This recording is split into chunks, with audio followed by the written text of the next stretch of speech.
વિજ્ઞાન અને ટેકનોલોજી ના નવા સંશોધનો સાથે આપણને વિજ્ઞાન ટેકનોલોજી સમજવાની, ભણવાની અને એને માણવાનો એક આનંદ ઉત્પન્ન થાય છે ને કે ડ્રોન શું કામ ઉડે છે, પણ ડ્રોન ઉડતા પહેલા આકાશમાં રોકેટ શું કામ ઉડે છે એ વૈજ્ઞાનિકનો સિદ્ધાંત આપણે સમજવો જોઈએ. આકાશમાં રોકેટ ઉડે છે ને, જોયું છે ને? તો કયા વૈજ્ઞાનિકનો સિદ્ધાંત છે કે આકાશમાં રોકેટ ઉડે છે? કોઈ પણ ઘટના બને છે ને પાછળ ક્યાંક સંશોધનો હોય છે. જેમ આકાશમાં રોકેટ ઉડે છે એનો વિજ્ઞાનનો સિદ્ધાંત છે. એક વૈજ્ઞાનિકનું નામ છે જેમણે સિદ્ધાંત બહાર પાડ્યો છે. એ વૈજ્ઞાનિકનું નામ છે ન્યૂટન. શું નામ છે? ન્યૂટનના ઘણા બધા ગતિના નિયમો છે. એમાંનો એક નિયમ છે કે જેના કારણે આકાશમાં રોકેટ ઉડે છે. આઘાતી તો આ ન્યૂટનના ગતિનો ત્રીજા નિયમને કારણે આકાશમાં રોકેટ ઉડે છે. દિવાલમાં દડો પછડાઈને તમારી પાસે આવે છે ને એને પ્રત્યાઘાતી બળ કહેવાય. હવે પરસ્પર વિરોધી, તો જેટલી તાકાતથી દડો તમે દિવાલમાં પછાડ્યો છે એટલી જ તાકાતથી દડો તમારી પાસે આવશે પાછો. તો બંને બળ સરખા.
આપણે જયારે દોડીએ છીએ ને ત્યારે તમે અવલોકન કરજો, તમારા પગ છે ને તમે જમીનને પગથી પાછળ ધક્કો મારશો.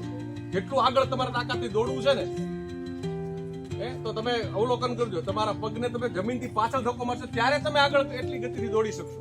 તો ત્યાં પણ ન્યૂટનનો ગતિનો ત્રીજો નિયમ છે. આવા રોજિંદા જીવનમાં વપરાતા વૈજ્ઞાનિકોના નિયમને આપણે